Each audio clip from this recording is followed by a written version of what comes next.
Okay, good morning, everyone. Thank you for joining.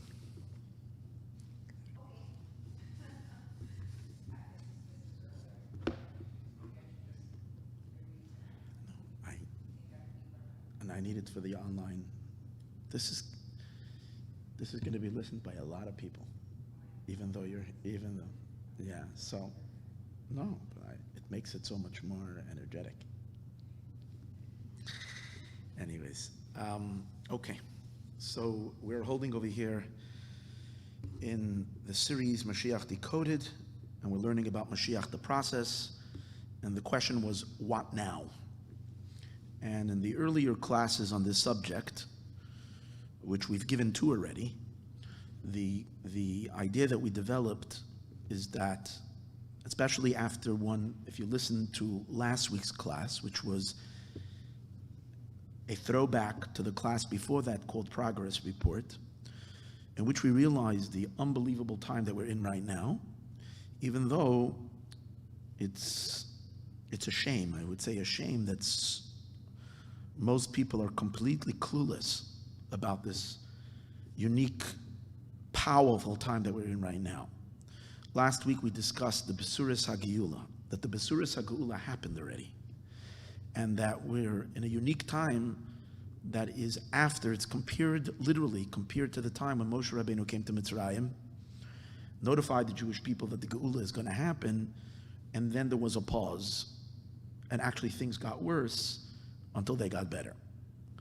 So in 1991, which was the 90th year of the Lubavitcher Rebbe, he kept on repeating, this was during the Gulf War, and you can listen to last week's class, which I highly recommend. And over there we discussed at great length how this was a very, very developed theme in the talks of the Lubavitcher Rebbe, that the Persian Gulf War is the fulfillment of what it says in the Medrash, that there is going to come a time when the Jewish people are going to be frightened because a great threat is going to be on the land of Israel, and various nations are going to be in a state of war or in a state of very close to a major, major conflict. And it's at that time that Hashem tells the Jewish people, don't worry. And as we spoke last week, there's two midrashim, one consecutive, one after the other, both in Yalkut Shimoni. The first one talks about a promise coming from Hashem. Yidden, don't be afraid. Everything that I've done only for your sake. And then the Rebbe interpreted that, the fear that Yidden had from chemical weapons and so on and so forth. Don't be afraid because Eretz Yisroel is the securest place. He actually says in Parshas Re'eh, he brings that the Eibishter is moidia al yedei. Actually, when I say Parshas Re'eh, I don't mean Parshas Re'eh of 1990, which was the first time actually I think he mentioned those medrash. But a year later in Parshas Re'eh, at the end of 1991, so this is a half a year after already the whole war was over, the first Gulf War. And this time he says that he didn't know that the Eibishter has notified us, al yedei avadav hanavim, through his servants, the prophets. And this was an introduction to the next week's talk, where the Rebbe very strongly developed, Parsha Shoftim, 1991, where the Rebbe very strongly developed that today's days we have already Chazaras HaNavua for the Jewish people. And that the Navi is telling the Jewish people that this Higiyas Mangul Laschem is actually a Navua. Powerful stuff. So, so that's a message, the first medrash, that Hashem is communicating. And obviously, how do we get Hashem's message? How does Hashem always communicate? Hashem communicates through a Navi. So the most astounding thing that we've experienced in that year is that we had a return of prophecy for the Jewish people, which is something that for thousands of years we didn't have. And here we had, and the Rebbe then at that time said that we should publicize this. This wasn't a secret. And the reason it's a chiddush that it should be publicized is because this is like to say, this is something that we're so unaccustomed to. As you might say, the general approach of Yidden to their leaders and so on and so forth. It's always that the the leadership, the earlier generations were greater, and then it becomes less and less and less. But everybody understands that there comes a point when it's going to have to turn around, because we know that the future is greater than the past. So eventually it's going to come a time when the tzaddikim of the future are going to be even greater than the tzaddikim of the past. Obviously, Moshiach tzidkenu and all the leaders that are part of that Mashiach process are part of that increase of holiness and godliness in the world. But it comes to a shock to the Jewish people that are still entrenched in their minds in the denigration of the Jewish people, in the fall. As we're falling, and the way Gullus works is that it gets darker and darker and darker. So it creates a certain a tzimtzum, a constriction in our own minds about holiness and the possibility of something godly in the world. So when there stands a tzaddik and says to the world that I'm a navi, and we're not dealing with, that's what I'm saying, this is so important to realize, we're not dealing with some weirdo who's coming out of nowhere and he's getting a little group of people to follow him. We're talking about the tzaddik that is clear saved the Jewish people from assimilation. The tzaddik that has stood there from all the tzaddikim in the whole world, the one tzaddik who took responsibility for the entire Jewish people. That is unheard of, that has never been before. And his work continues now and is respected across the entire world. A tzaddik who is fluent in kol ha-Torah kula. A tzaddik whose books are the most deepest chidushim, whether it's completely dissecting a Rashi and uncovering unbelievable chidushim, novel approach to how to understand the Rashi, which shocked the greatest gedolei Yisroel and Gaonei and Gaonim of how one learns a Rashi. Whether it's exploring every Rambam, opening him up and discovering not just unbelievable Gaonis and explaining Rambams, but also to reveal the deep mystical meanings behind whether Rashi and Rambam. A tzaddik who's been megala the deepest teachings of Pnimius HaTorah. A tzaddik who's been taking care, and Jews and all Gedolei Yisrael and people from across the world are constantly turning to him for advice.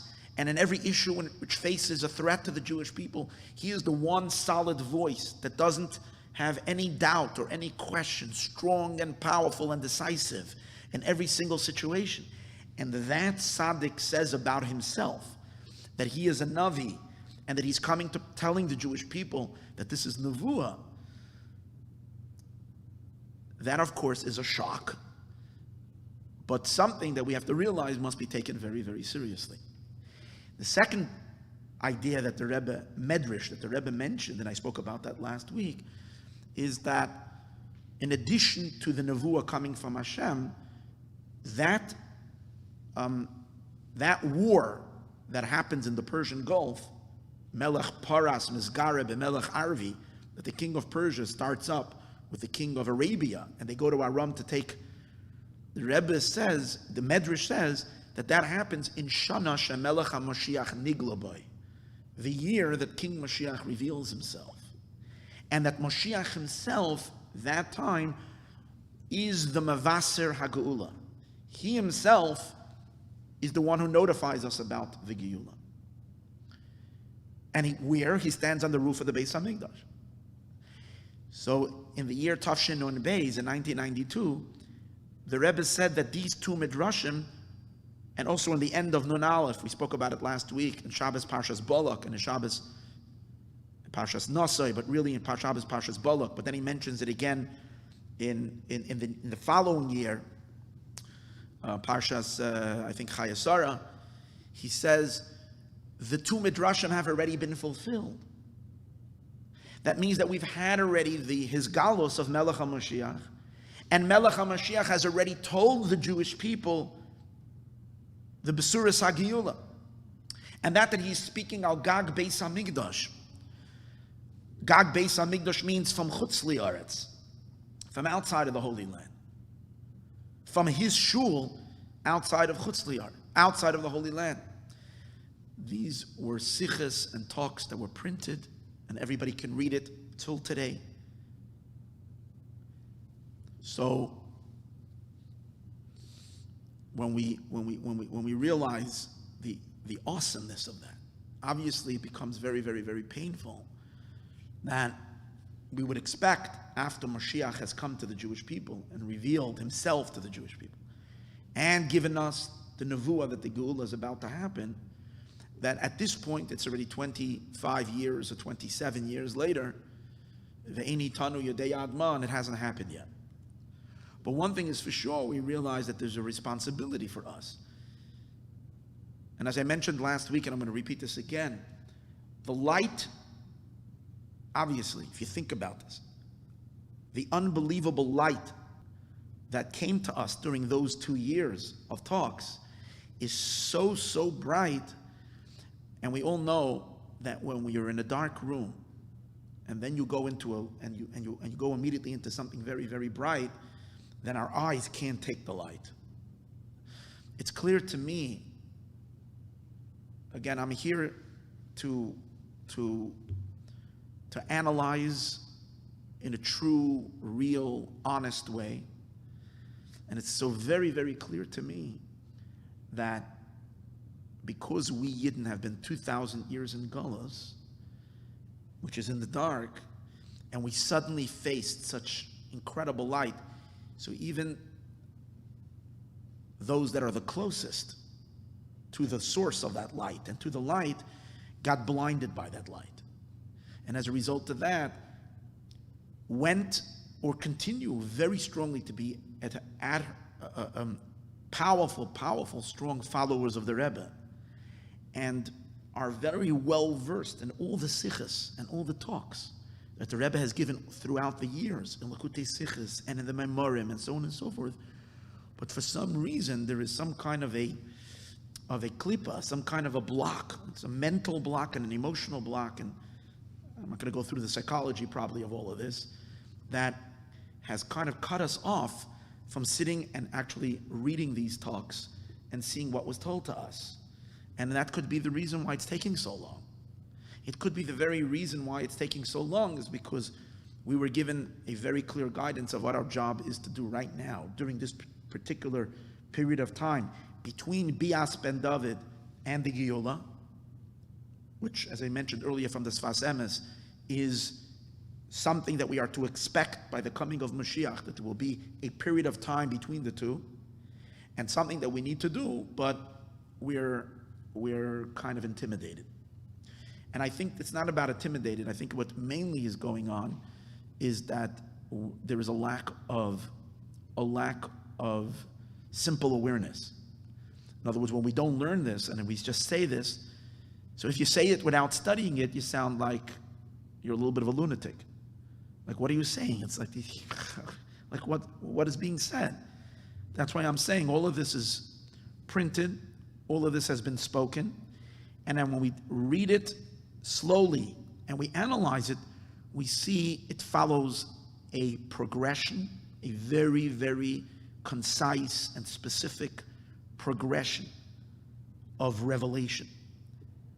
And it's not just words that were Himmelish said somewhere up there, but it's very, very down to earth and very developed with clear and precise instructions of what needs to be done as the final generation who completes the work of all the Jewish people. This is not something we can play around with. This is not something we can say, well, why don't we all thousands, hundreds of thousands of people sit down seriously and learn this? Those that are learning it are not guilty for learning it. It's the opposite. It's if we don't learn it, what are we, like, how are we ignoring this? That's my question. Therefore, I would say, so let's take a look. What did the Rebbe say? So I mentioned last week the Rebbe did ask of us to take achrayus. And that's what we spoke about in the earlier classes.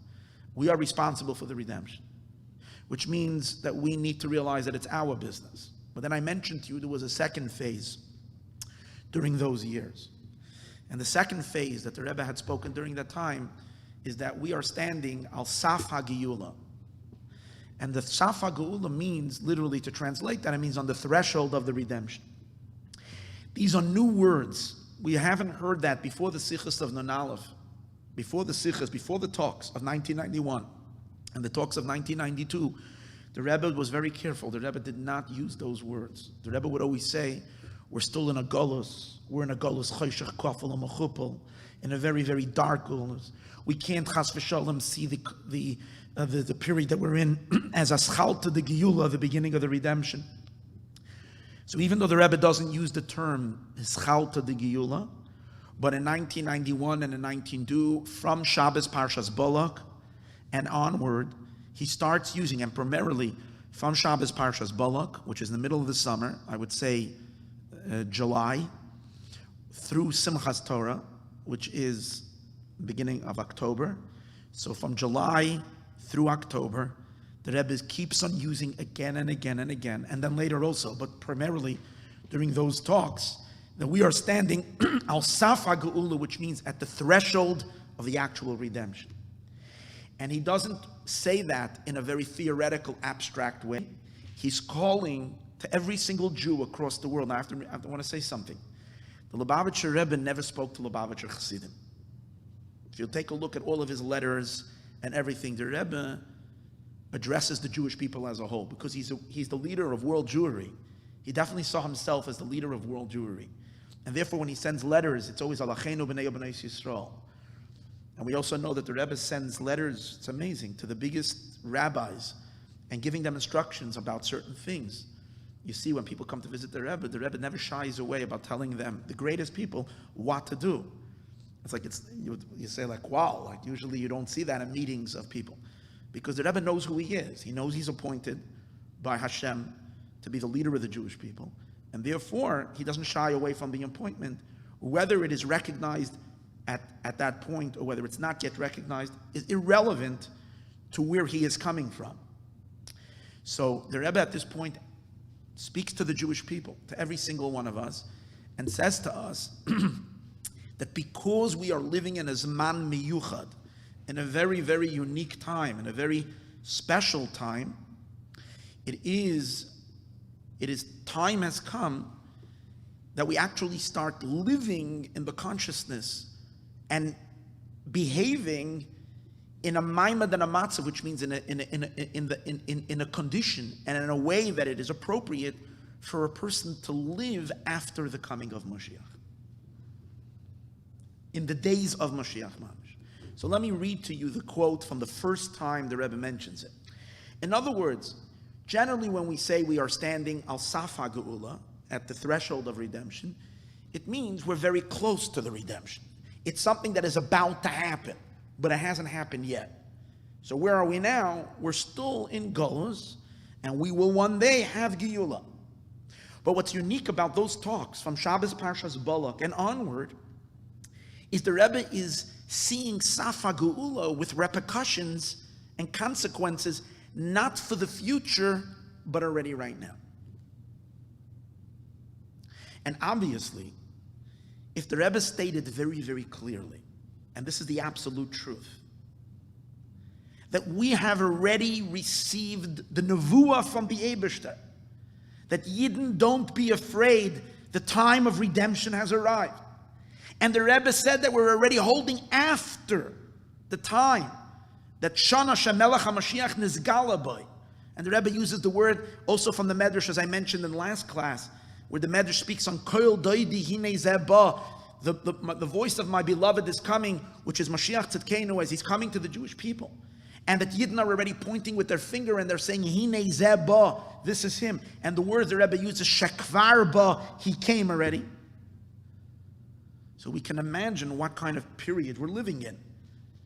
Imagine how that changes one's entire perception of reality, and what kind of state of joy and happiness and alacrity and energy and simcha and zrizos and all the whole element.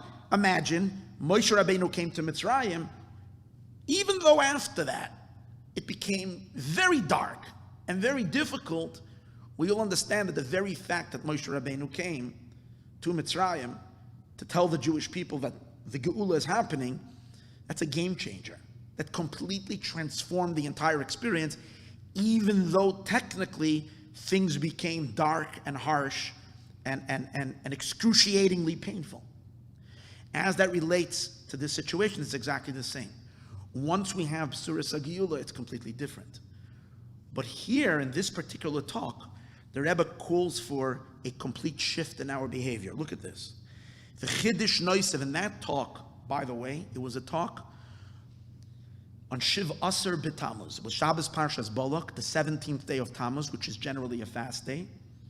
And on that day, the Rebbe was farbringing on Shabbos. Now, obviously, if it's Shabbos, it's not a fast day.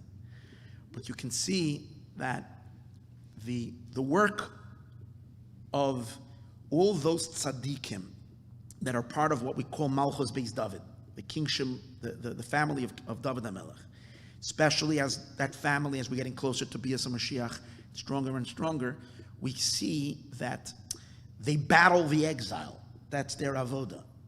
So one of the things we've seen throughout all the years is that Tisha B'Av and Shavasa B'Tammuz, and Asara B'Teves, all the 4 fast days that are associated with the Golos and so on and so forth, the Rebbe from his very, very, very beginning of his Nesius is working spiritually to redefine these days.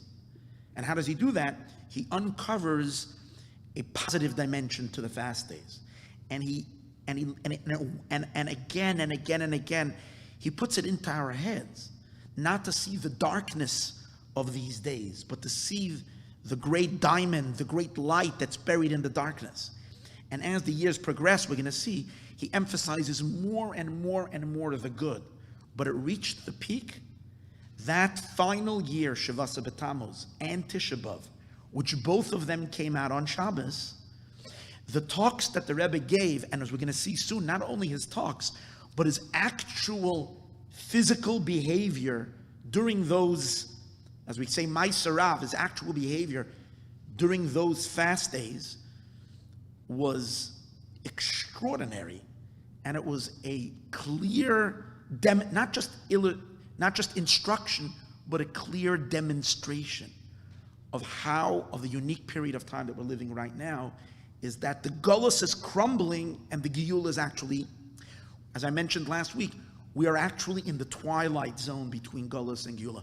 And hopefully we'll get to it, that's actually the Rebbe's term, is an interesting term when he says, Saf HaGeula, the threshold of redemption. The threshold is in between the house and the outside. And it has a certain unique definition of what that means. And that's where we're standing now. But let me read to you actually in the words of the Rebbe. You see, I'm not making anything up. He says, after he speaks about how really the Shavasa B'Tammuz, he brings the Navi. The Navi says that when Mashiach will come, the fast days are going to be transformed to Yomim Tovim, and so on and so forth. They're going to become happy days. He says these words, V'chidush noisav b'dareinu zeh gufa. There's a great novelty and a great chiddush in our generation. B'shana zu, in this year, noisav l'kach shenetzom b'smichas mamish l'gula mitzvah shleima. In addition, that we are standing so close to the Geula, Harei shana zu hu shnas neflos areno. This is a year when we've seen wonders.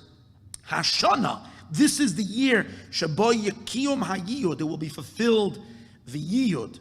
Ki meitzeischam eretz Mitzrayim arenu neflois. Like when you went out of Egypt, I will show you wonders. And as I spoke last week, in the Persian Gulf War, there was incredible wonders. It was also the year of the collapse of the Soviet Union, that year and the year pulling in 1990 and the year 1991. It was when the Jewish people were freed from exile. 3 million Jews were given freedom to openly observe Yiddishkeit and to go to Eretz Yisroel. The kvara'u b'poyol, the Rebbe says, we've seen in the literal sense, niflo'is, wonders, hame'idim, that testify, shezehu hashana shemelech haMashiach niglaboy, that this is the year that Mashiach reveals himself. Va'ad, not only that he's revealed, va'ad l'shah, the time is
referring to another medrash that I mentioned, the medrash in Shir HaShirim, where it says, B'shah shemelech HaMoshiach ba, at the time when Melech HaMashiach comes. And again, those who and the natural thing is, what do you mean?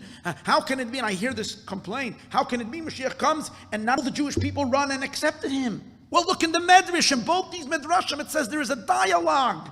It says that the people don't believe him. When he's standing on the roof of the Beis HaMikdash, it says of him, he notices they don't believe him. And he says, "Ameinatem baminim, look at my light that's shining." And in the other Medrash, it says, the Yidden say, "What are you talking about? We haven't gone through the Gullus enough. We haven't suffered enough." Can you imagine that? He's telling us the time of the redemption has come, and we're saying, come on. We haven't been through all. Right? In any case, let me go back. But the Rebbe says that we're already in the time Shemelech HaMashiach ba, v'hu mashmi'a lehem Yisroel, and he notifies the Yidden another megias mangulaschem, at the time of the redemption.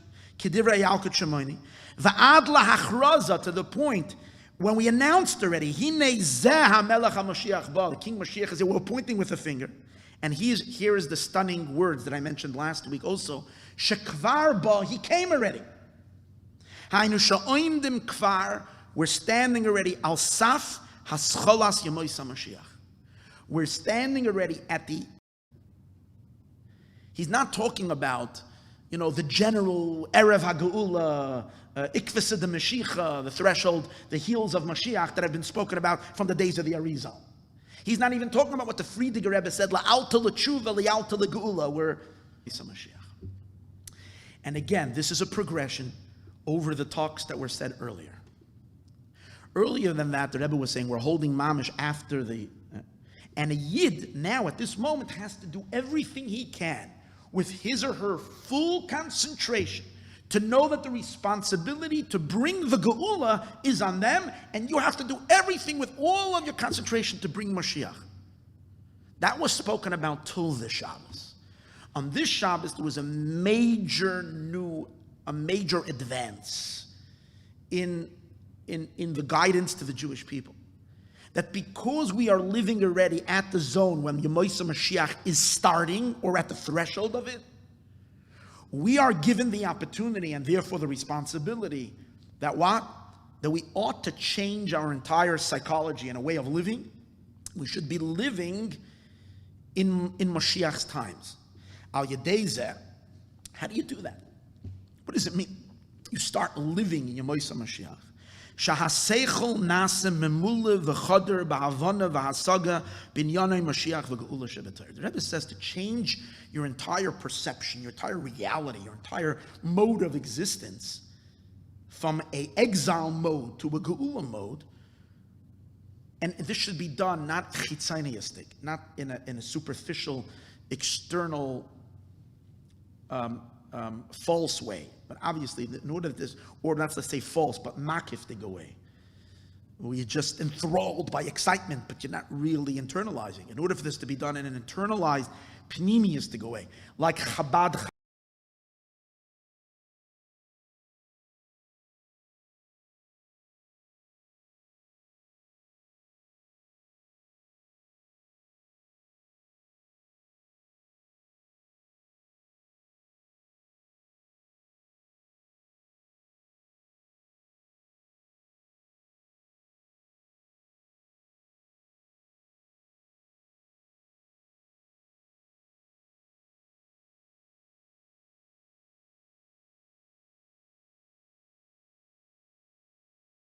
hands always, truth, being real. The Rebbe says, so that's a slow process. Why is that? That's why we have to start now. And what's the process?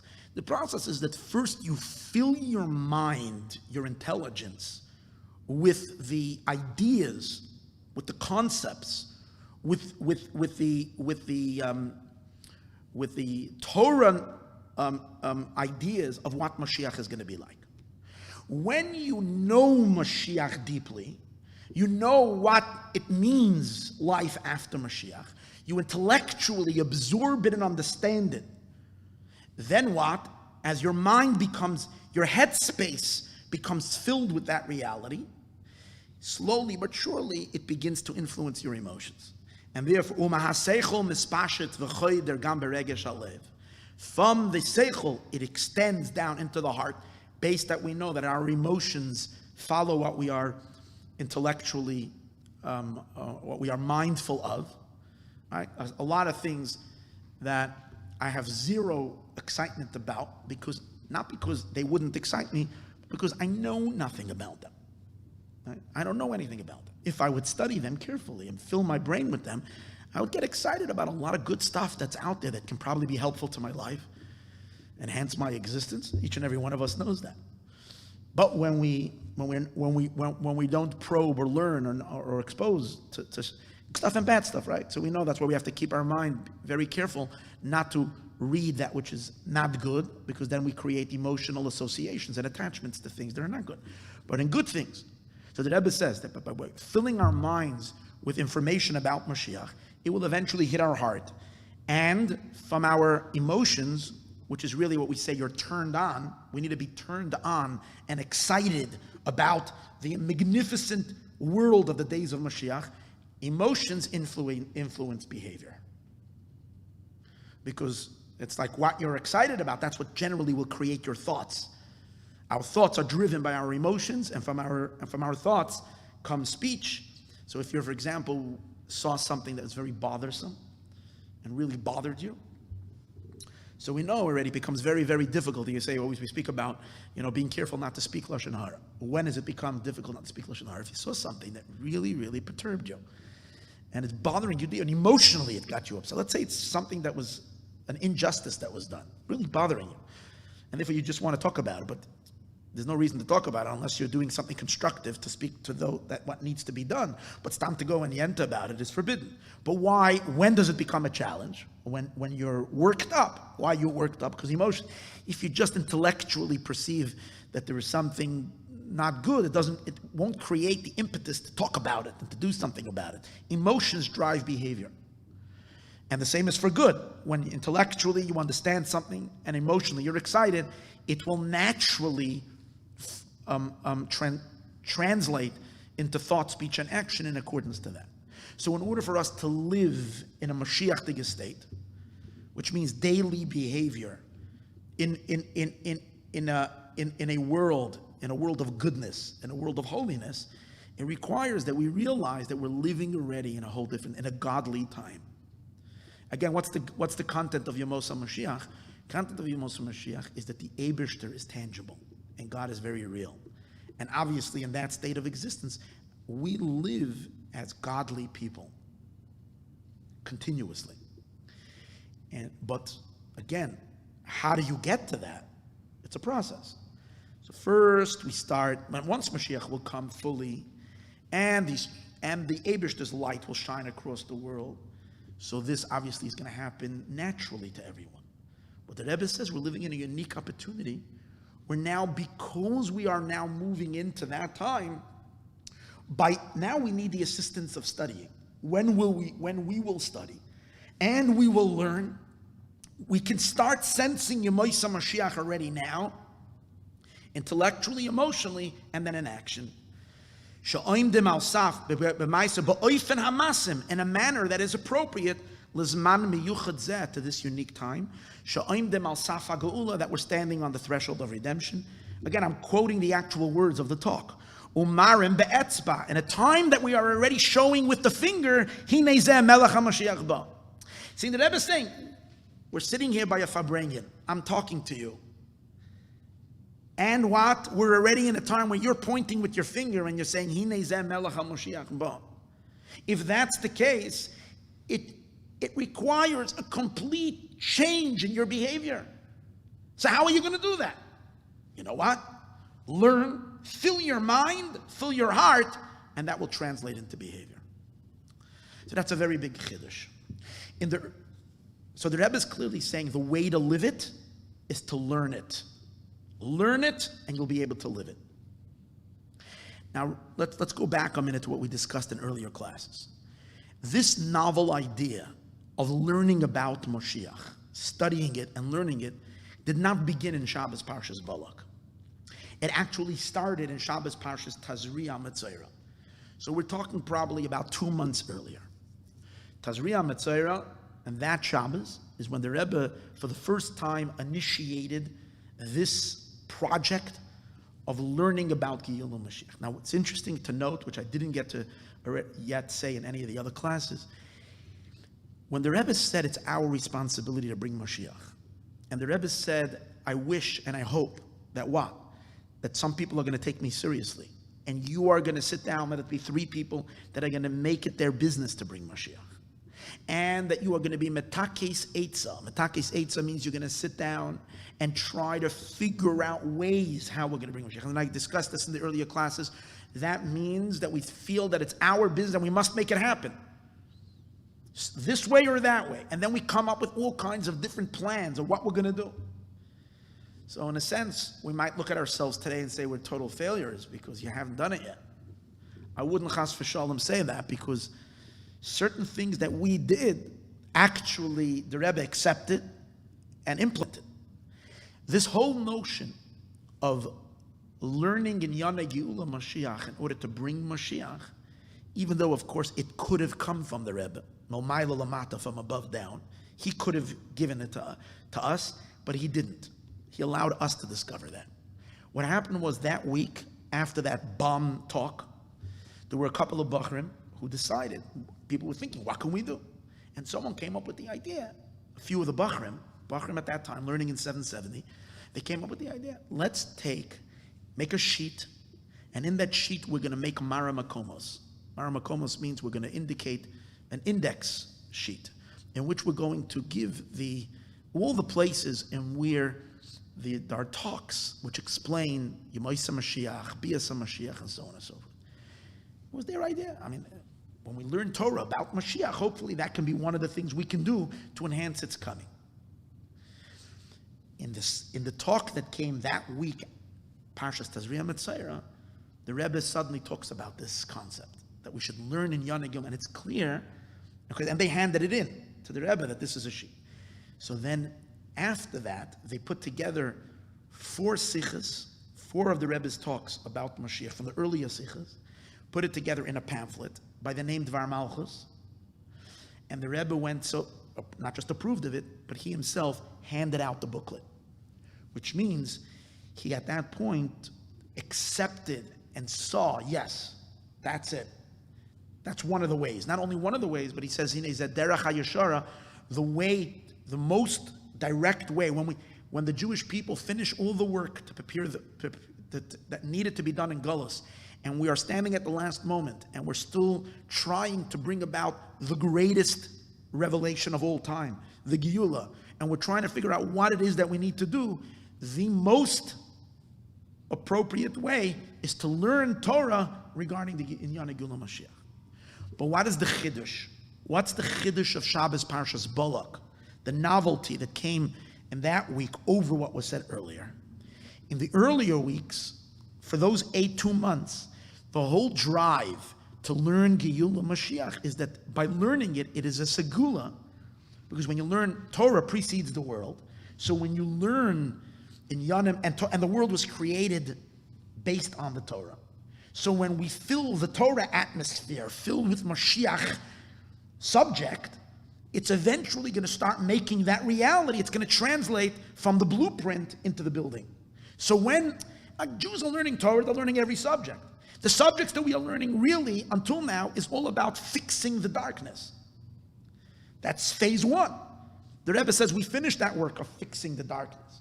So now, instead of concentrating and learning Torah about the fixing of the darkness, let's put our main focus in learning of Torah about the actual Moshiach world. And as we will structure it, so to speak, in the world of Torah, it will become the reality of the world.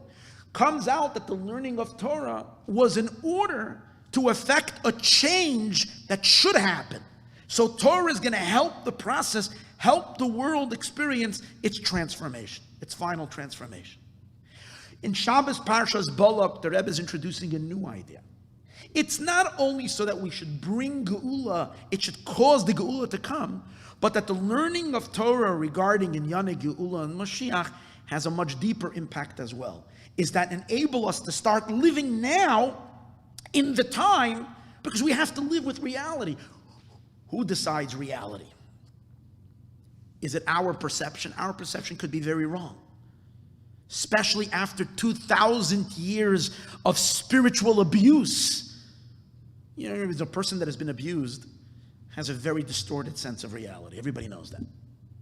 A person in an abusive situation has, in a sense, we've gone through spiritual abuse. In other words, that what is ours, the inherently, as a Jew, we deserve a relationship with the Eibishter, with God. We're His children, and so on and so on. Like the Gemara refers to us, we're children that were kicked out of our father's home. Okay, of course, the Eibishter is not an abuser, God forbid. Obviously, we went to Golus, but still, the Golus itself is an abusive situation. It's the greatest abuse. So we don't have a true sense of reality. That's why you need to have the tzaddik, the leaders of the Jewish people. They're the ones who give us clarity, especially those that are above the exile. In this situation, we are told by the Rebbe that time has changed. We're now standing al saf ha'geula. We're standing at the threshold of the redemption. If we're standing at the threshold of the redemption, which means we're at the point where the geula is beginning, so then it requires that we start living in that state. How will we live in that state? By learning it. By learning it, we will not only intellectually connect to it, but hopefully we can so identify with it, we can so know it. And it's interesting, in that very talk, the Rebbe says that so let's understand something. There's something very deep over here. What the Rebbe was asking for in that talk, and then consequently, by the way, in all the sichos that we're continuing afterwards, and I don't want to go through them right now, but there's many examples where, I'll give you a little example. Shabbos Parshas Pinchas, the next week, the Rebbe says again those very same words, Ba'amdeinu al saf ha'geula. Again, the first time he used it is in Parshas Balak. Now he uses it in Parshas Pinchas as well, the next week. We're standing at the threshold of the redemption, like it's understood from all the Simanei Geula, like we spoke recently. And he says, Kasher oimdim kvar hakol muchan l'suda. We're already standing, everything is ready for the Suda. V'oimdim al safa geula, we're standing at the threshold of the redemption. Shabbos Parshas Matos, we're standing already after we finished all of our work. Kol zman meshech hagolos. We finished already all the 42 journeys that the Jewish people need to do. We know the 42 journeys that the Jewish people did when they went out of Egypt. Similar to that, the whole Golus is called a 42 journey trek to Eretz Yisroel. So we're standing already al Yardin Yerecha, which is the Darga of Moshiach, al Safa Geula. Parshas Veschanon. Again, there's so many. It like goes on and on and on and on. But, so the Rebbe says, interesting. He calls for, also, that's what I'm saying, is that the call for learning now is not just another reason to study, but we're actually talking about a different kind of learning. It's not just with a different intention, but it's a different kind of learning.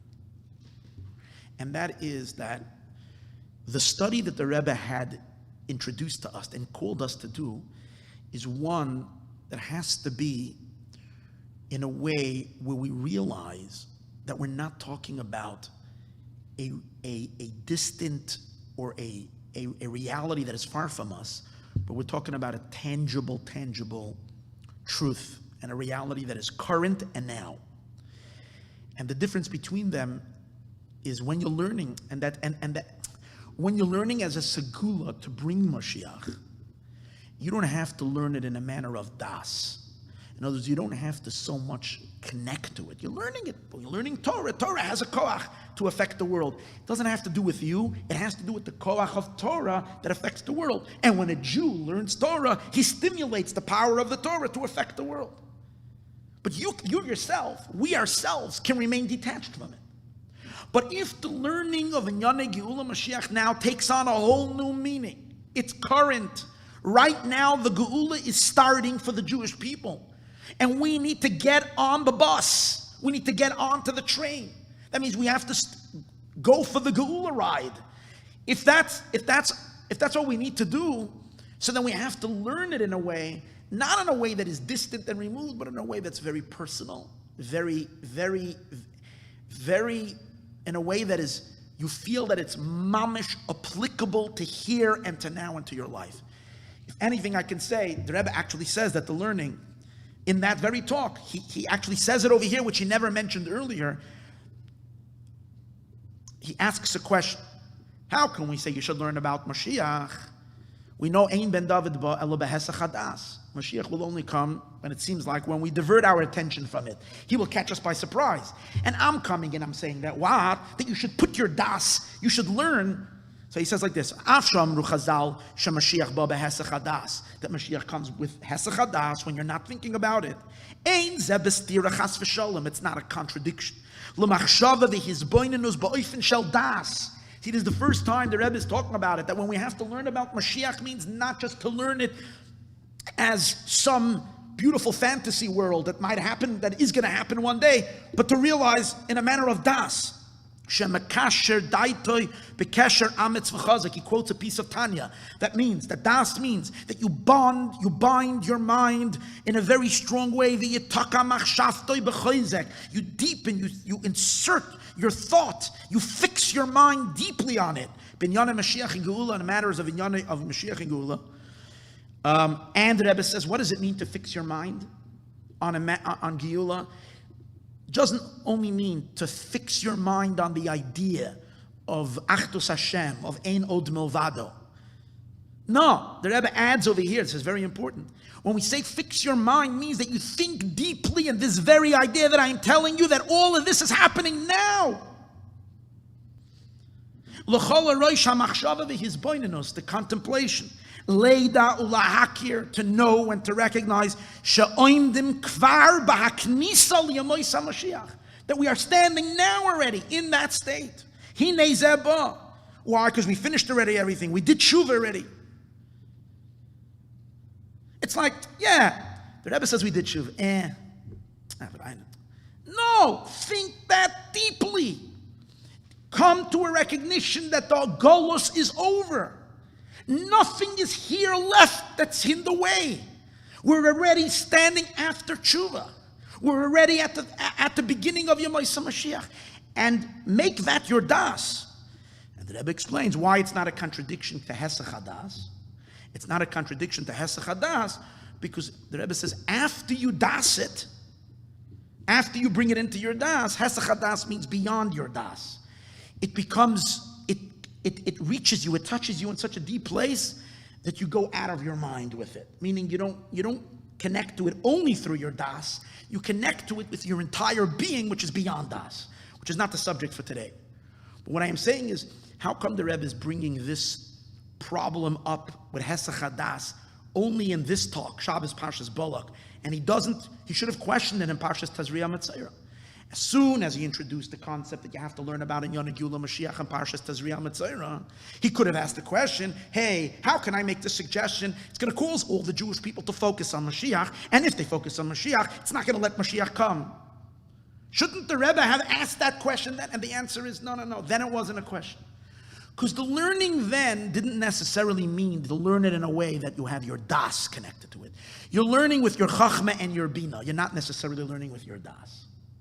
In this sikha, the Rebbe is saying, now you have to learn in Yonah Geula and Mashiach about the Geula, about the redemption, with your das. And what does it mean with your das? As something that is tangible and real and applicable and life-changing to your life today, here and now.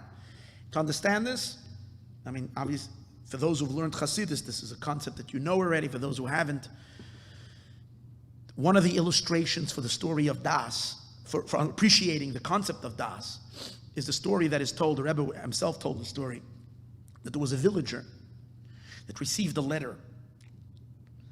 And it wasn't good news. The letter was bearing very bad news. The letter said that his father passed away. The villager didn't know how to read. He was an ignorant person. So he couldn't read. So he had the Malamed, he had a teacher who taught his children. He always read his post, his mail, for him, on his behalf. He was the employer, and this was his employee, but his employee would read his mail for him. Fine. So when this letter came, he gave it to the employee, the Malamed, the teacher, school, and the teacher read the letter. And he reads to him the whole thing, that is, I want to inform you, sadly, the very sad news that your father just passed away. villager heard that noise, that news, and he was so close to his father, he collapsed and he fell down and fainted. I have to revive him and everything. So the people that are watching, they're saying, well, think about this, you see. The Malamed is the one who read the letter. And obviously he understands the content of the letter just as much as the villager. But the teacher, the school teacher, didn't faint. How come the villager fainted? I mean, the information is coming. If this is faintable material, information, and the teacher is the source of the information going to the villager, how come the villager fainted and the teacher didn't faint? And the answer is obviously, it's a klutz question. The answer is obvious. For the teacher, it's not his father. It's an abstract idea that someone passed away. For the villager, it's his father. So it's not about information. Das means that you're learning something, not as nice information, but it's something impacting your life. So that's the difference. In Parshas Tazria Mitzvah, when we're learning about Torah, to influence Mashiach's coming, you don't have to make it influence your life. It's a segula to bring Mashiach. We'll drive the gula by filling the spiritual worlds with Torah about Mashiach, and that's going to influence the world to become more Mashiach. But when we are talking about a whole new reality, is that we need to start living in thought, speech, and action. Everyday, daily life. You know what that means? It means that there's zero tension in your life. There's zero stress. Live stress. Live with absolute bitachon. Don't have a moment of any kind of angst and fear, because you know already the Eibishter is fully in charge, and we're living in a time the Eibishter, you have full bitachon. You see, in order to live in that way, you have to really, really, really connect to the reality of Yemoisa Moshiach. And the Rebbe said it earlier, first intellectually, then emotionally, then in action. Once you have learning in a manner of das, here you have the question, hold it.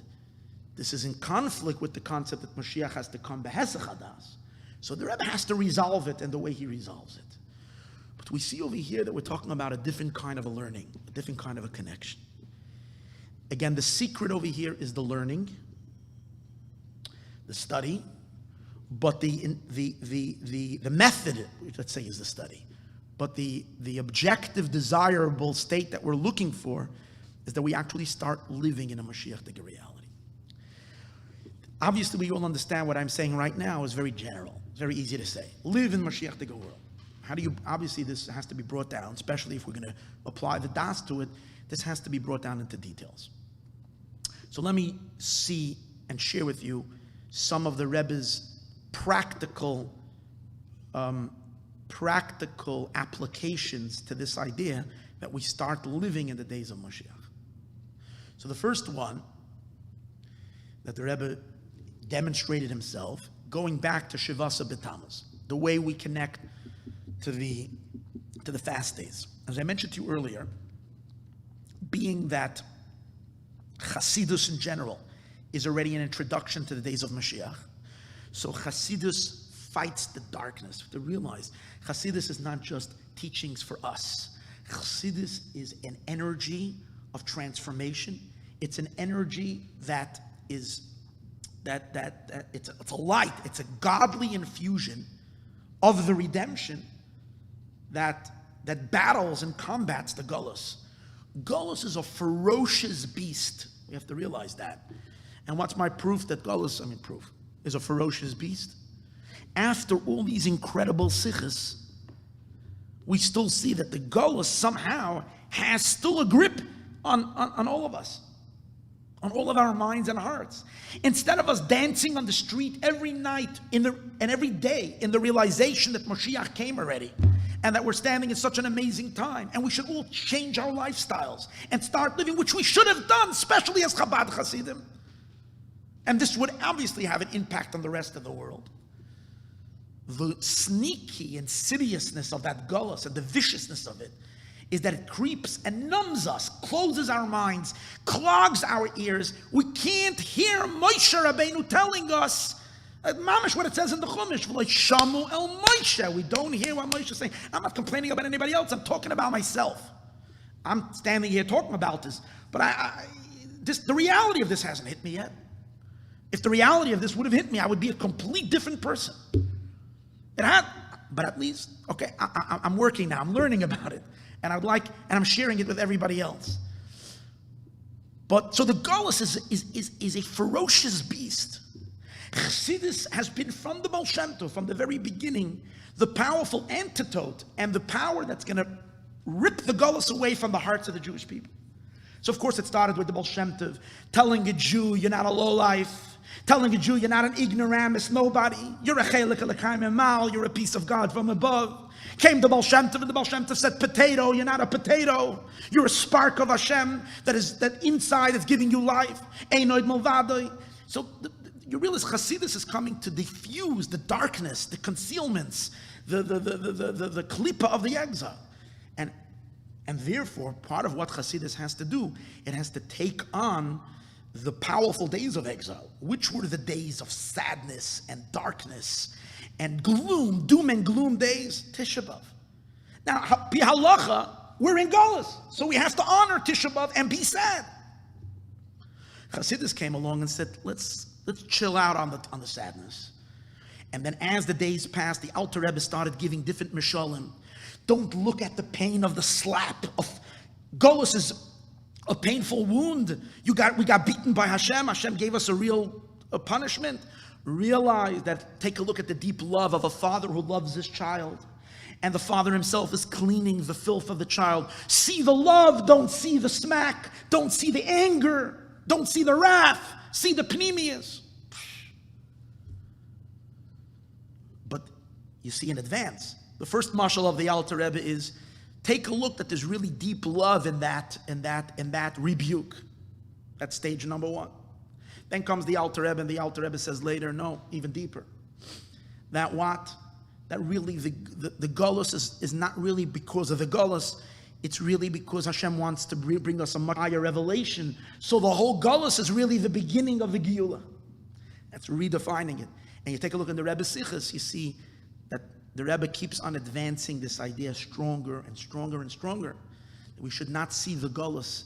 He brings the Medrash, Yave Aryeh, that the lion came in the mazel of Aryeh, Almanas, on the condition that we should build a third. The way the Rebbe defines the whole destruction of the Beis Hamikdash is that it's a demolition for the sake of building a nicer house. It's like demolishing. Are you demolishing? But here's the thing. Throughout history, the Jewish people always saw this Medrash, but no one paid attention to it. From the days of the Alter Rebbe, from the days of the Alter Rebbe, it changes. Why? Because from the Baal Shem Tov and Chassidus' emergence in the world, the more we get closer to the light of Mashiach, the greater we feel the Geula. We feel it stronger and stronger. But even in the Rebbe's talks, you see that the Rebbe keeps on saying that there is a pneumius, there is something greater, there's something holier. In Tafshin Nun Aleph, when the Rebbe speaks about Shavasa B'Tammuz, the Rebbe says, now it's no more just a pneumius that's going to be revealed when Mashiach will come. The Rebbe actually points and asks, I'll give you just a little phrase from that Shabbos. The Rebbe says, Chidush noise b'dereinu zeh guf in our generation. B'shana zu in this year, Shana shemelech HaMashiach nigla ba. Since Mashiach is already revealed, v'kivin shebekain bevadai shebiyud zayin b'Tammuz, that in the 17th of Tammuz, u'bechol gimel HaShavuos, and in the 3 weeks, u'bein Amtzarim, b'shana zu this year, mudgish inyan HaGeula, it's only emphasized the Geula. The Rebbe supports it by the fact that it came out on Shabbos, so you don't even fast. You see, that's a very important word. It's not only a hachana for the redemption, it's already geuladik. The geula comes literally on this day.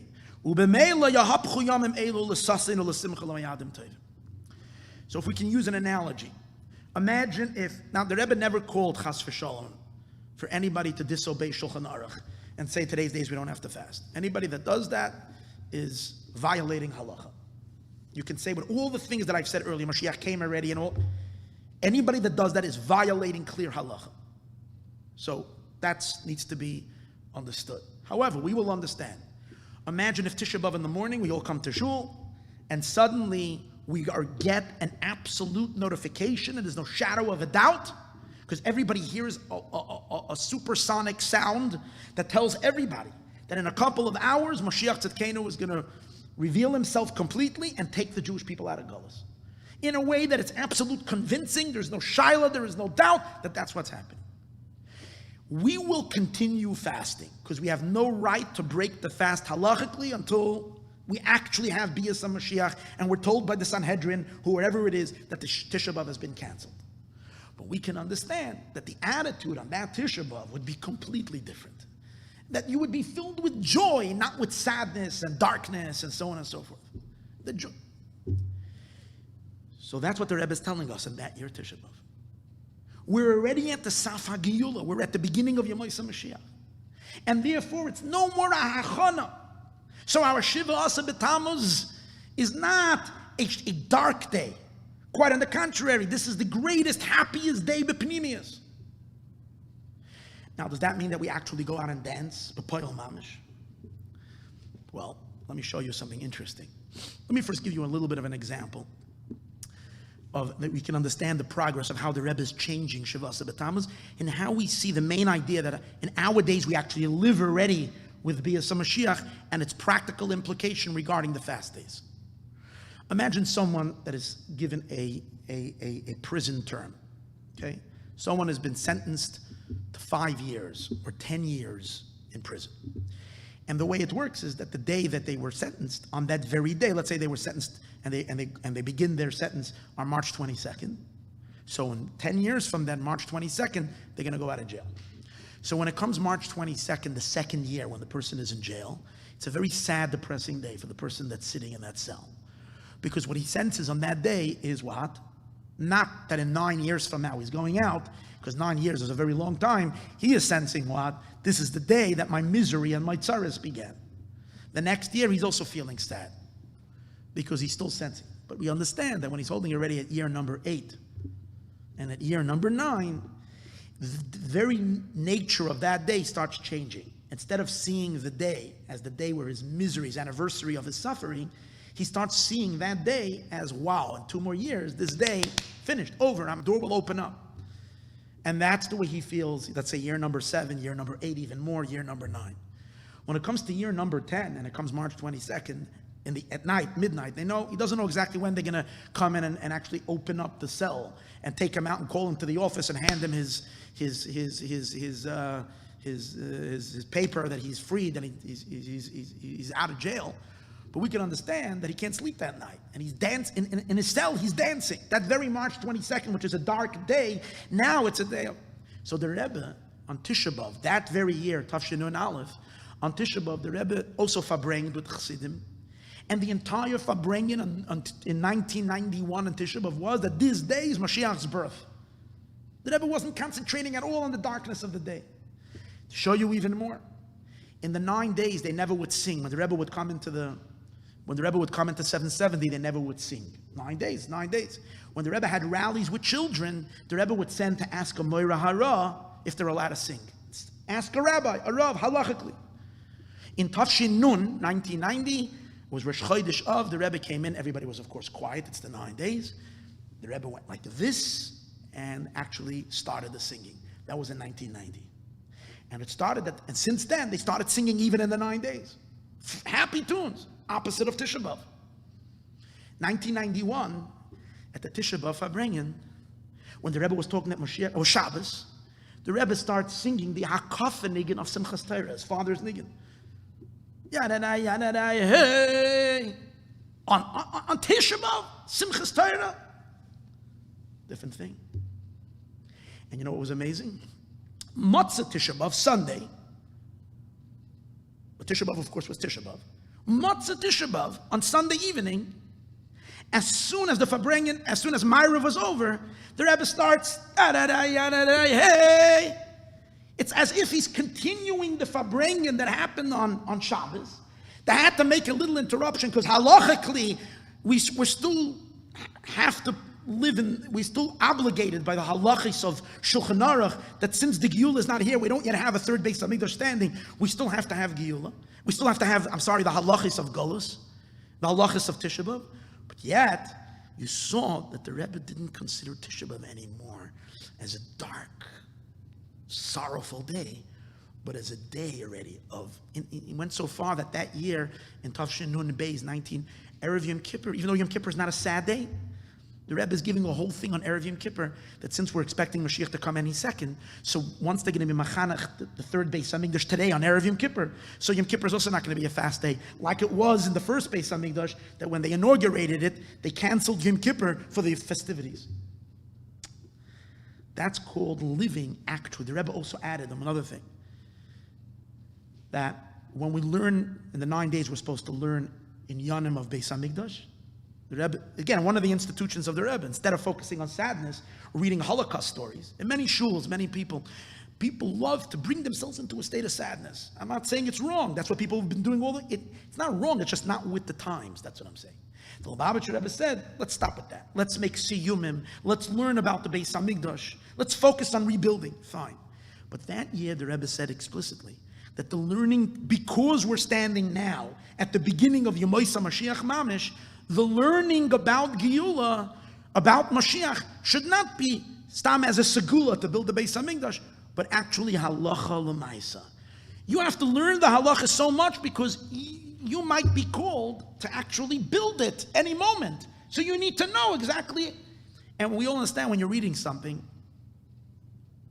and it's applicable to you in 5 minutes or in an hour, that you're going to have to build something and you're reading the instructions out of building, you put your entire mind into it completely different than when you're learning about a theoretical piece of art or a theoretical structure. There's nothing to do with practical application in your life. Just a few examples. We're living with Moshiach. It was the next phase of instruction, and guess what? The fact that 27 years passed only makes it stronger today. We're so much deeper into Yemoisa Mashiach that if we haven't woken up to this reality yesterday, we need to start doing that today. So Be'ezus Hashem, we'll have one more class on the subject of what now. Be'ezus Hashem, join us next week, Sunday morning. Hopefully we'll be already in the third Beis Hamikdash.